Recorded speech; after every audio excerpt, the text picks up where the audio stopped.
Now we will proceed to our next speaker. He needs really no introduction in this room and beyond. Kun Chaturon Chaisang, he is with the Pheu Thai Party. He is a former Minister of Justice, former Minister of Education. So Kun Chaturon, what's yours?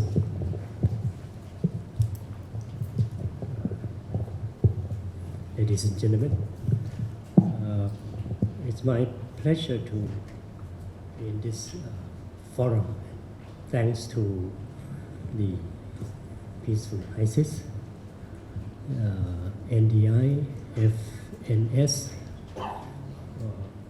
and the Faculty of Political Science for holding this forum and inviting me, especially for giving me an opportunity to speak to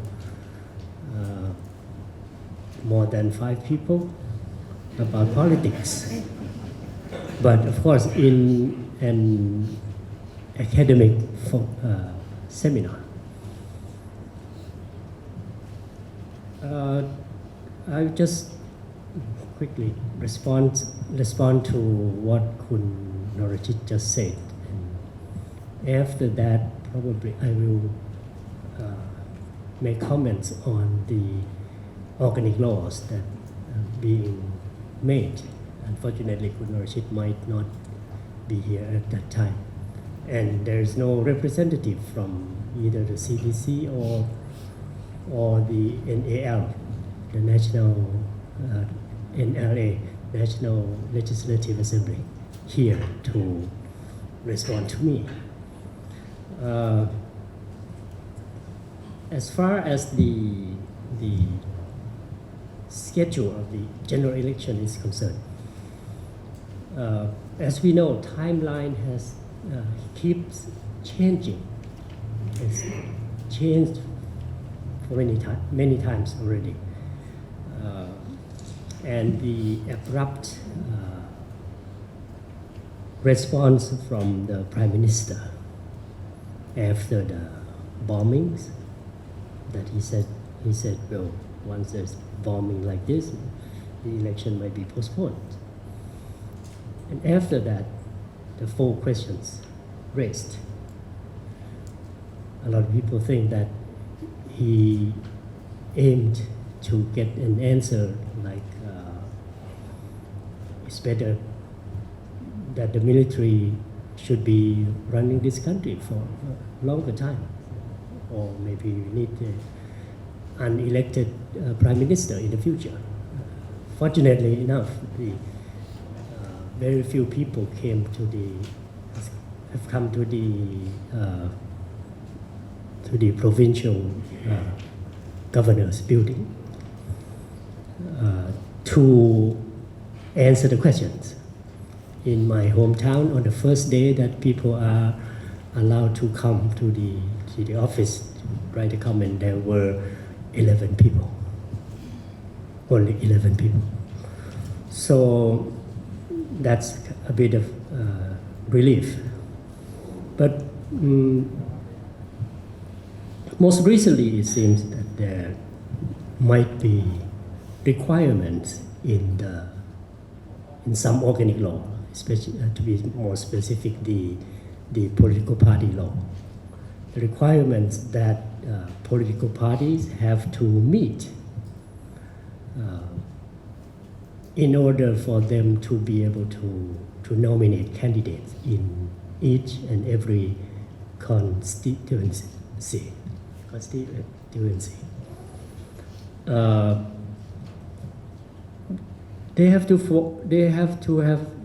must be 100, at least 100 people to form a branch, and then there'll be representative, and then they will take part or they will play a great role in the selection of the candidates. So we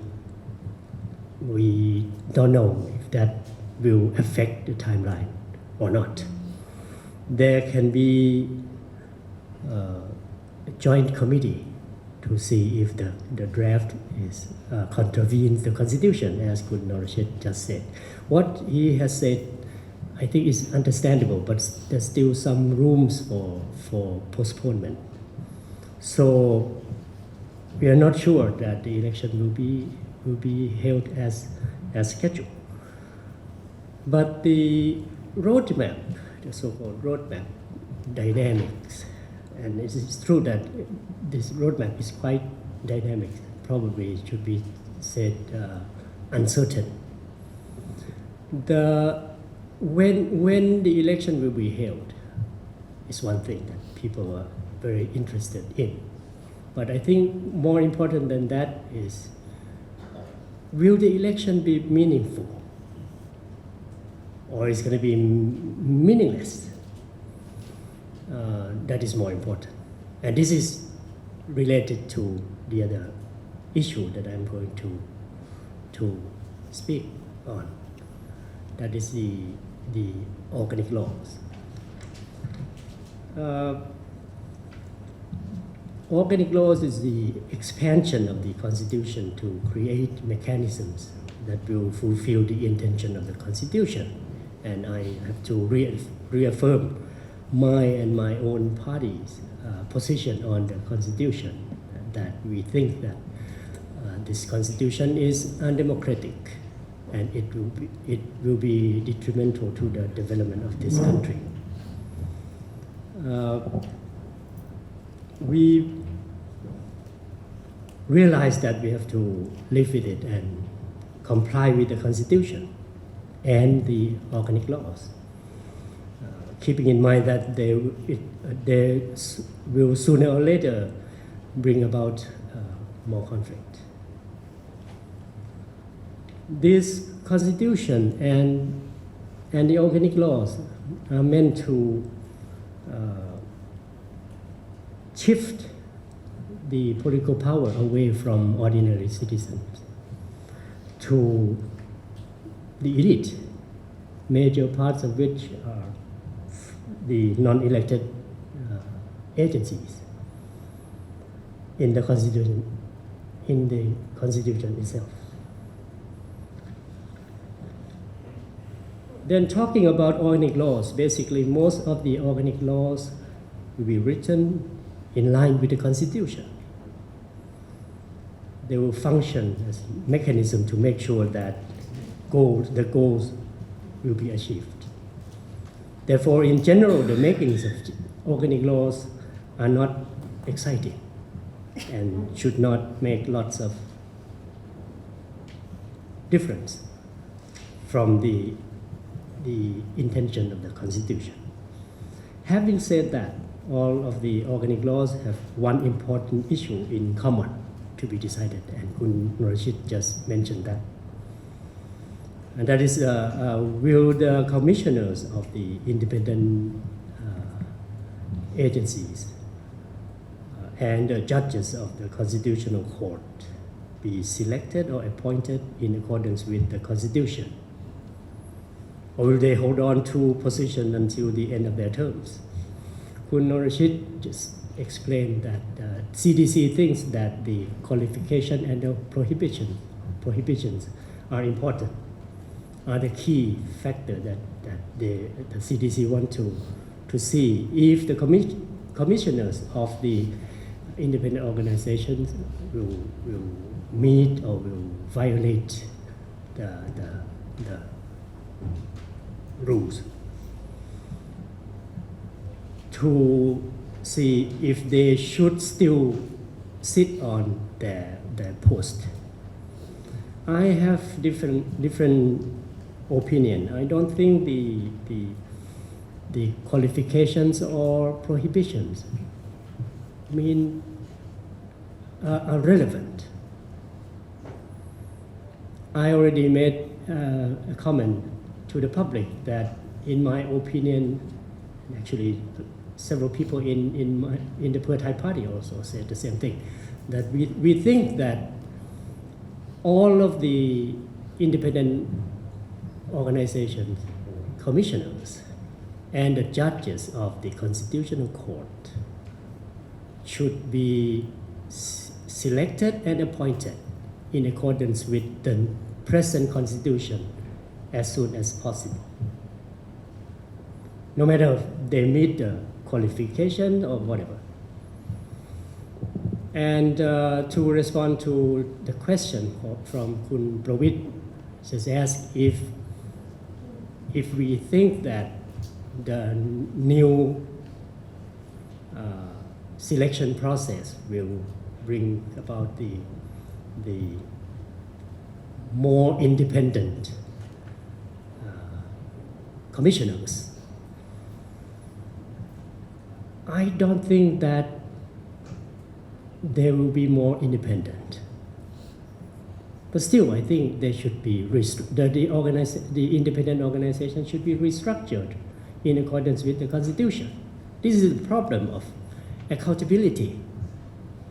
You need to let people know how the commissioners of the organizations come to offices. If you look at, say, the Constitutional Court, these judges are appointed under the 2007 Constitution, and there was a coup. The Constitutional Court must rule that the coup was unconstitutional, but they didn't. They failed to do that, but they still survive. How can they still be a constitutional court? Because during the interim constitution, and then still want to be judges in the constitutional court under the present constitution. The National Counter-Corruption Commission were all of the commissioners, most of the commissioners were appointed under interim constitution with the intervention of the NCPO and the government. How can you trust them? Principally, you cannot let them go on to work to function as an anti-corruption commission anymore. And again, do I think that the NCCC under the present constitution will be independent? No, according to the system, these organizations are not related to people in any sense. There is no check and balance against them at all. But as I said, we need to know which constitution bring about these organizations. And when there are problems in the future, people will know why there's a problem. We should not let people be confused. If it is the problem of this constitution or the previous constitution or the orders of the NCPO. And that's, I think, one thing in common is you need to restructure all the independent organization as soon as possible. Then, as far as the organic law on criminal procedure for constitutional court is concerned, nobody has mentioned this yet. I think one crucial point is, will the criticism of constitutional court still be allowed? Or will it no longer be allowed? Now, in our system, people cannot criticize the judgment of the courts in general, the judiciary, except the constitutional court, because it's our tradition that it is seen as a political court somehow.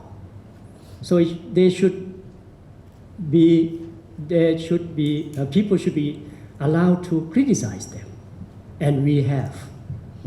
But a lot of people said in the past that they want to issue a law on criminal procedure for the Constitutional Court, so that people cannot criticize the Constitutional Court anymore. So that's one important point that I see. Now the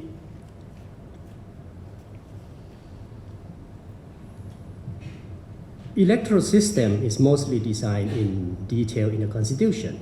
What might still be interesting in Organic Law on Election Commission is the structure of the Election Commission in provinces and the role of Election Commission itself. The content of the organic laws are stated in the Constitution, but most of the organic laws are stated in the Constitution, but some are not. As some people said, the CDC, when writing the Constitution, has given a blank check to the organic law writers, which happened later on to be the CDC themselves. So there's still some organic laws that need to be focused on, and that is the political party law. In section 45 of the Constitution reads, the law shall at least contain provisions relating to the administration of a political party, which must be transparent and accountable, provide party members opportunities to widely participate in defining policies and nominating candidates for election, and prescribe measures to ensure that the administration be carried out independently and free from manipulation of or inducement of any person who is not a member of such party. Sounds familiar? As well as oversight measures to prevent members of a political party from committing any act which violates or contravenes laws relating to election. All of the drafts so far seem to go beyond this. The CDC drafts are reasonable to some extent. There's some problems, some common problems with the draft of the NLA. I believe that the system being tailored will lead to difficulties in parties' administration or even conflict in parties. Political parties will be weakened and the role will be limited. And it will be a hard time for most political parties, and particularly difficult for smaller parties to survive and new parties to get started. There are a lot of people have mentioned the number of members and the members' fees problem. I don't think that's a very, those are major concerns. I think there are two major concerns about the organic law on political party. The CDC draft said that there should be participation of the members of the party and share of power by the members of the party in selecting the candidates, in formulating policies. And that sounds good, actually, but I'll explain why there is a problem. The NLA committee, scrutinizing committee, has adopted some major changes about the party selection of election candidates in both constituency and party list systems. They want party branches to to choose 2 candidates per constituency, sent back to party executives. If neither candidate is chosen, the party branches will then be asked to make a new nomination. Then 100 members in a constituency can form a branch. And this is a requirement. The party needs to form a branch in each constituency in order to nominate candidates. Well, in general, most academics would say this is a good system when you empower the members of the party. But what's going to happen? The recent political culture and the laws being designed are making people not want to become members of political parties. Whereas political parties will not want to have too many members. Why?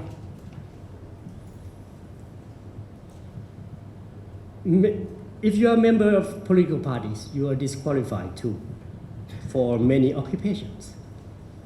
All the judges must not be member of political party. Yesterday I joined a seminar and the NGO, people from the NGO said NGO members, all NGO members should not be member of any political party. That's the concept. If you are a member of a political party, if you want to be a senator, according to this constitution, you have to resign from political party and wait for, I think, 10 years. 10 years.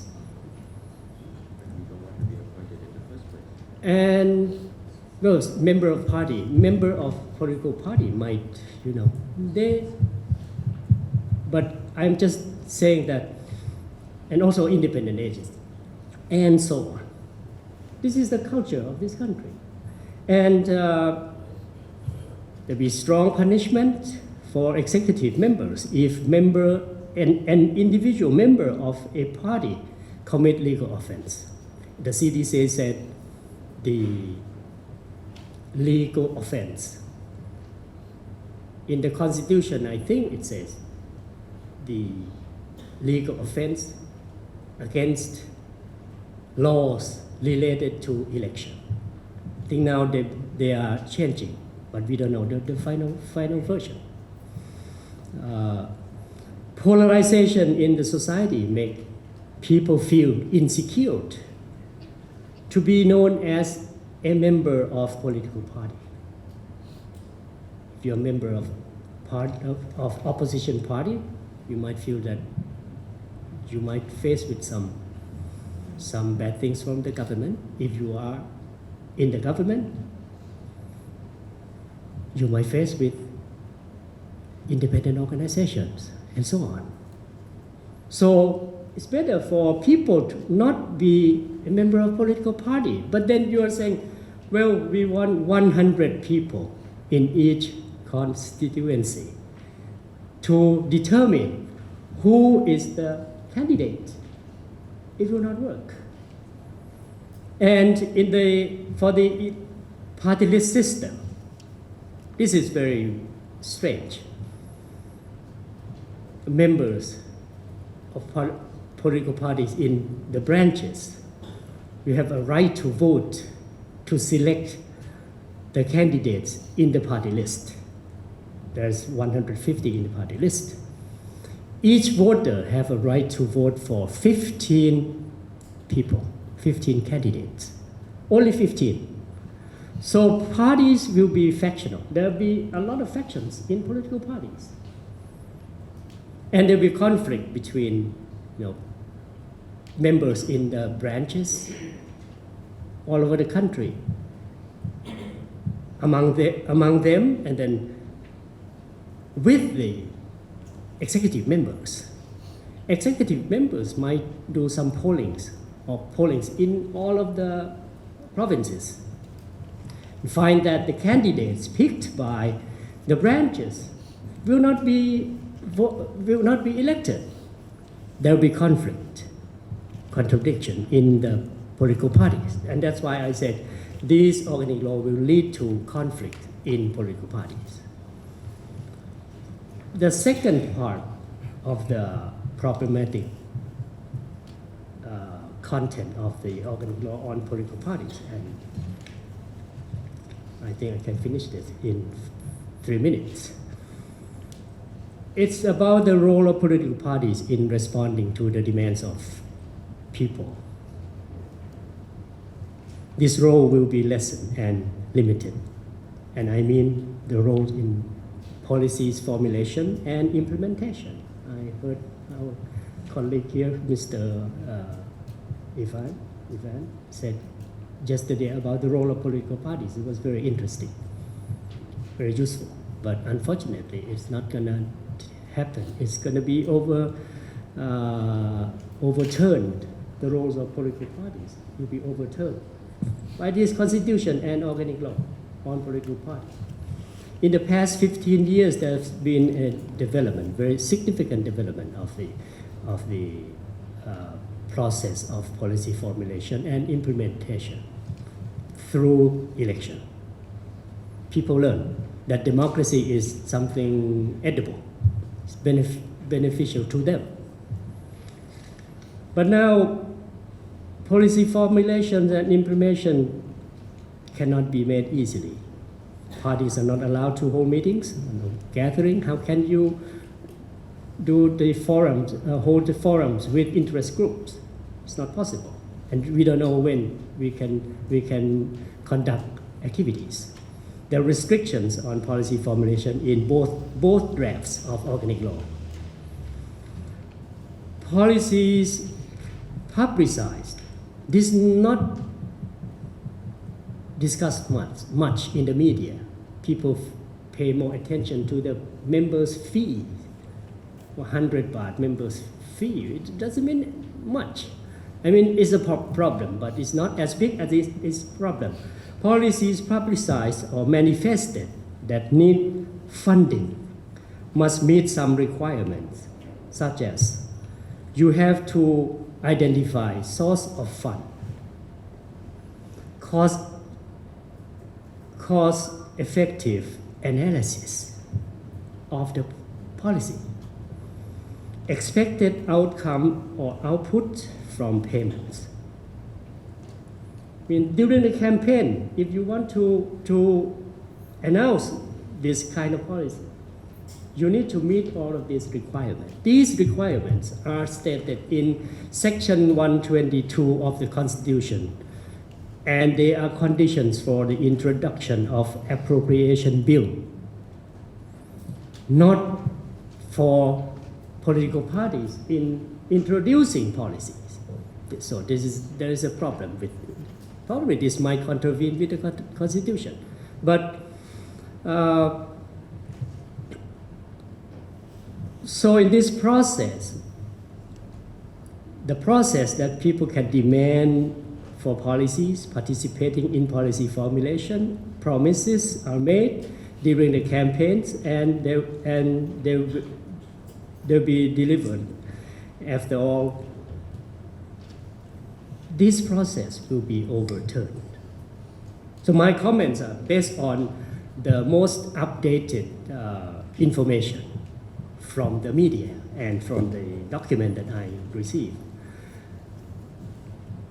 And the writing or the scrutinizing or the writing of this organic law is not finished. It's subject to change. So I don't know if I'll be criticizing something that will not happen in the future or not, I don't know. But nevertheless, we can tell that both versions of the draft just show us the efforts to weaken political parties and limited the role to the minimum. That's what I can say. Thank you.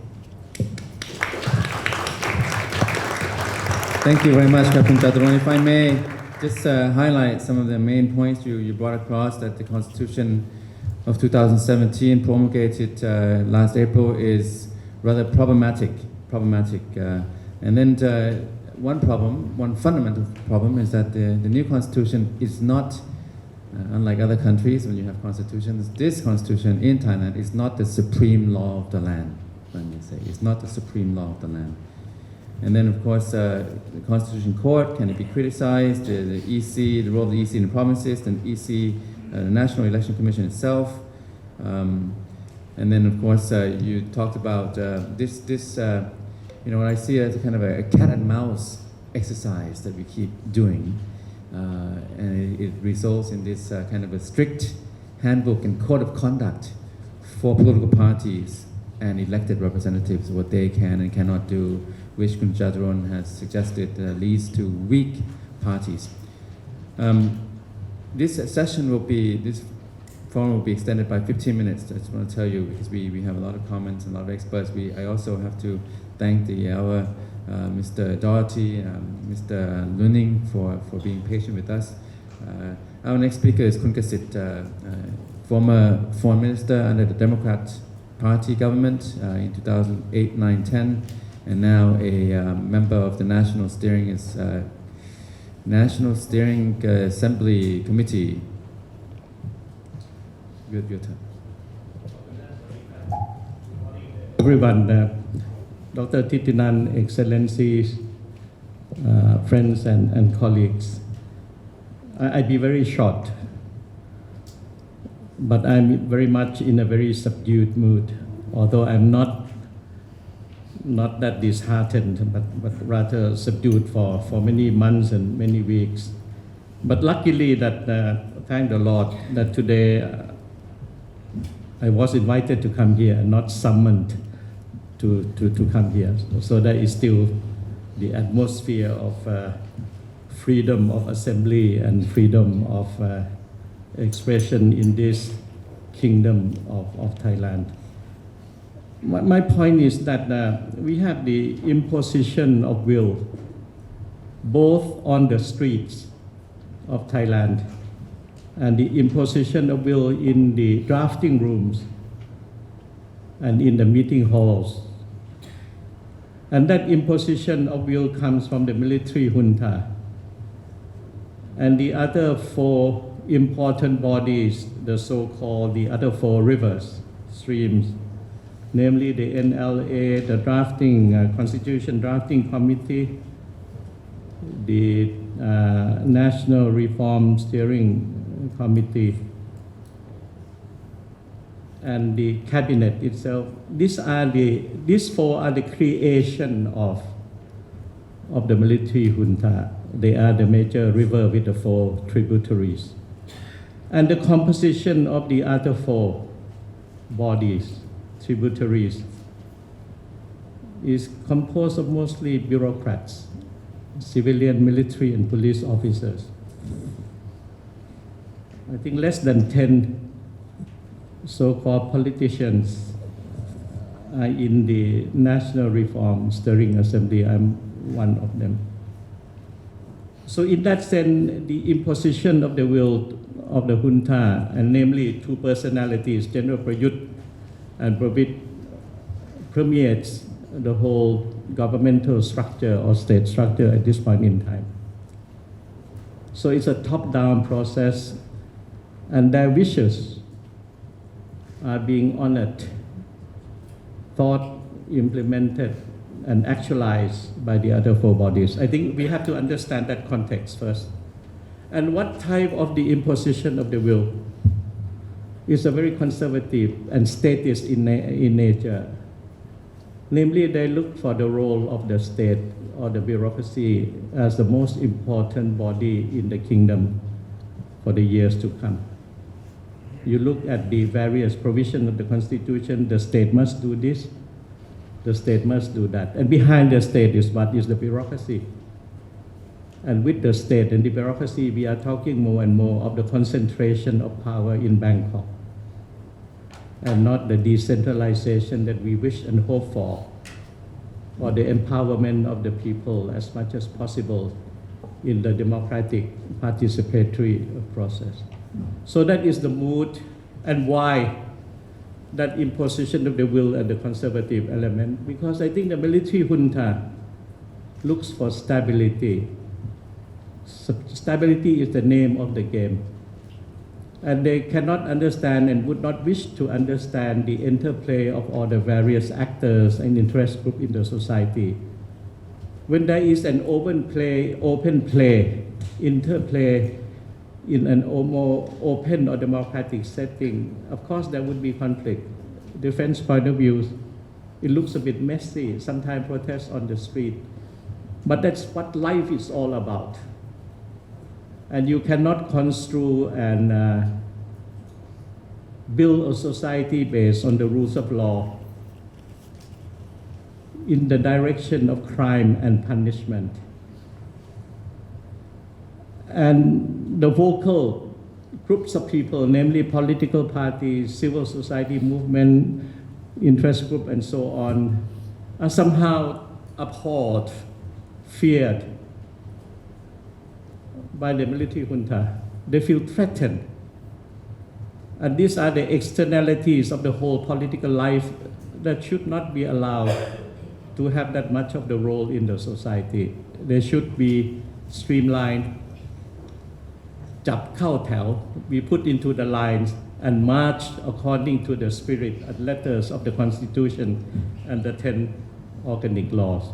So what is happening in Thailand the past 3 years and the 2 years before the elections supposedly, and for the years to come under the Constitution, under the 20 years National Strategic Program, under the National Reform Program and law and so on. It's about directing and controlling and commanding the society. And I think the military juntas believe that in that sense, Thailand will achieve progress, prosperity, and stability. It's a different philosophy, it's a different belief and concept altogether. And it's very difficult for us, Chaturon, myself, who are most of the time with the masses on the street and wishing and would like to do something for the people, and yet the flexibility under the Constitution is very dim indeed, very narrow. And there's not much room for us to play. And how can the society move in this direction with the imposition of the will, the wishes and the law, drastic draconian laws and so on, and so much of the punishment, as if that everything in life you must be punished for the wrongdoing, and yet you impose very drastic law. So everything that you do, most of the time, you'll be on the fringe of, I think, trespassing on the spirit and letters of the law. That is the attitude. And then in that sense, it will move Thailand more toward more conflict, dissatisfaction, and confrontational situation. At the same yesterday, the NLA passed the draft law on political parties. The laws on political parties should facilitate people's participation in the political process, first through the political parties. The party must belong to the people and to the members. Then it's up to the members to do whatever it is with the political parties. Make the law flexible. But now the law says that you have to have a local representative in the province, and what you call the branches of the political parties, you have at least 500 members and so on. So whatever you do as a political party and as a members of parties, you are being imposed upon. This is what you can do, this is what you must do, must not do, and so on. And where is the political life and the flexibility in the interplay inside the political party? None. And once you emerge as a political party, you happen to be able to survive the elections and the law and so on. Then you become in the government or in the opposition. not much could be done because in the constitution it said the state must do this. And any government that comes in and do not comply with the spirit and letter of the constitution is illegal. You go to the constitutional court. You have to go to the administrative court and finally to the courts of justice, and then you will be punished under the what you call political crimes for politicians and so on. In that sense, what is the point of having democracy? What is the point of having political parties in the representative democracy?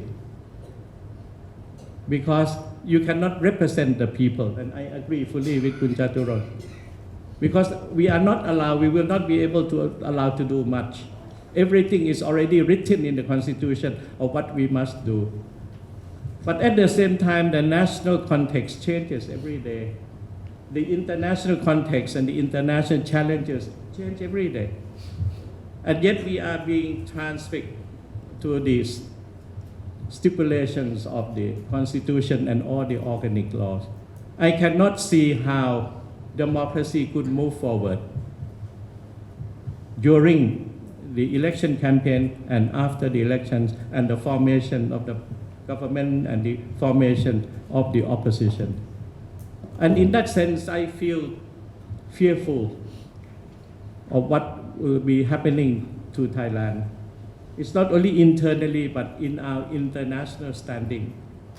We'll become a sort of a confused child all along, from a military government to a very confused socio-political entity, because no one could act with his own intellectual capacity, or even to have the hearts to serve the people, because everything is already imposed. So I think the point today is that how can we make the conservative element of the society who is in power at the moment have the senses and the decency to take one step back, look around, talk to more people, learn from the international experiences of success and failure, and readjust a bit, and understand the society as well as political life. It must have the life. This is not a clinic Thailand. You cannot run a society in a clinical manner. You know that not even one germ could come into the room. Then the society will be terminated. And the carriers of the germs are the politicians and the political parties. Once you have that attitude, then you are negating the role of political parties and politicians and membership in the political parties altogether. Then at the end of the day, we might as well comply with the 4 questions of General Prayut. I don't think we have to answer. I think what General Prayut has to say is to come out that it's better for Thailand to have the stability and progress under one party in the name of the military junta. Then we can go on, and then that military junta would have to take responsibility vis-a-vis the people in general. I think that is the challenge. Otherwise, we are having a West End act of being playful with democratic attempt when the process of democracy is only a farce. And I think we are fooling ourselves at this point in time if we do not come out and say that the spade is spade. But this is not what is going to be. We are not going to have democracy. If so, then don't say that Thailand is going to return to a more democratic regime. Let's continue with what the power in being and the conservative elements and the upper middle class, the middle class of Thailand who are now prefer the military political party. It's fine with me at this point in time, but I am a bit disappointed that we are not thinking about freedom, about participatory, about dialogues, about consensus making.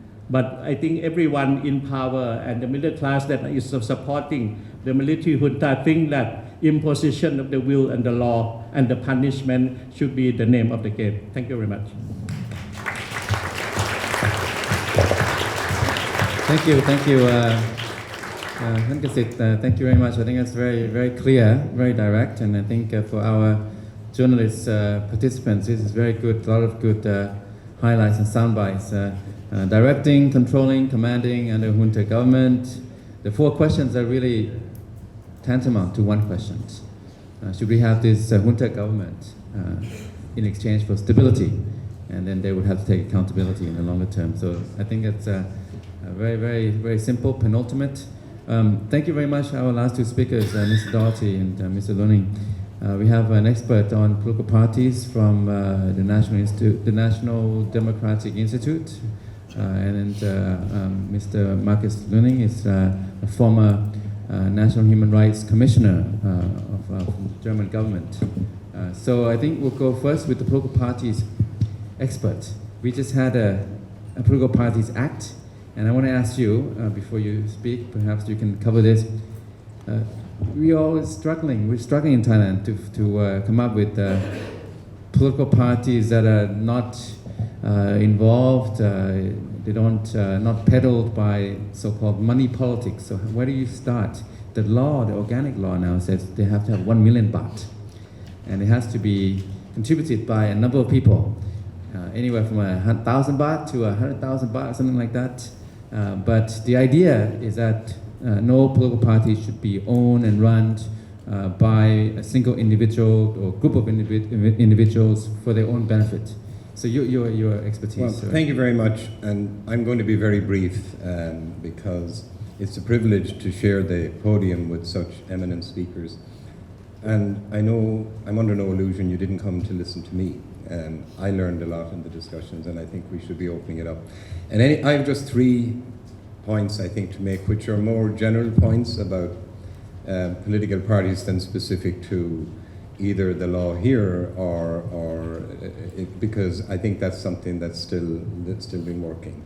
I'd also say, just as a part, that it's even though we are an eminent table of speakers, it's a pity that there isn't a better gender balance, because we find in politics around the world where women are involved and have a greater role, it often softens the discourse, and that maybe these are things that we should look at in the longer term. The 3 points I wanted to make very briefly is, first of all, there's a critical role for political parties in the democratic process in any country. And some of the speakers have already touched on that. The need for aggregating the interests and creating a dialogue and organizing people's thoughts, the way that parties organize themselves within the legislature to create a proper discussion and a proper discourse. At the same time, there's also the selection of leaders, there's the formulation of of policy, and giving a greater say to members. So I think we can agree that political parties play a critical role, and there is no other means of having a proper, open, democratic process that doesn't involve political parties. I also wanted to touch briefly on how parties can be regulated. There are many approaches to regulating of political parties, and the important issue, I think, is in terms of striking a balance. And you come from the very much promotional, where there's limited engagement in how parties organize themselves, to what I would describe as very intrusive structures and requirements under party regulations. And at the end of the day, what we should be looking for is a process that allows as much interaction among citizens, gives, as some speakers have said, the greatest say to party members, while still having that impact within the political system. And then there was something that struck me even in the discussion this morning. This is a two-way street. Political parties have a critical role to play, but they also have a lot of responsibility in terms of how they engage citizens. Those of you who may know, I've spent 20 years now working on political party systems around the world. I spent 10 or 15 years prior to that in politics myself in Ireland, and served as Secretary General of one of the main political parties in that country. And believe you me, if I as Secretary General of the party could make all the decisions on my desk, I would do that. It's the easiest way. But it's not the way in which you get the buy-in and the engagement of citizens and get members to have a better outlook on how parties perform. So I think that there's a big responsibility on parties the world over You know, mainstream parties are suffering right across the globe at the moment. They're being challenged by anti-establishment, protest groups, and part of the reason is because they're not engaging with citizens in this new modern way of communicating, this new modern means of engagement. In many ways, they're not representing what citizens see as a need from their parties now. So I would say that in addition to the way in which parties are regulated, not just here but generally, there's also, and in this new era as we move forward in Thailand, I think party leaders also need to be thinking about how they can be more responsive and more engaged with citizens, not just in selecting candidates, not just in formulating policy, but in a way in which citizens and members of the party and the electorate at large feels a greater engagement in the political process. Thank you very much. Thank you also.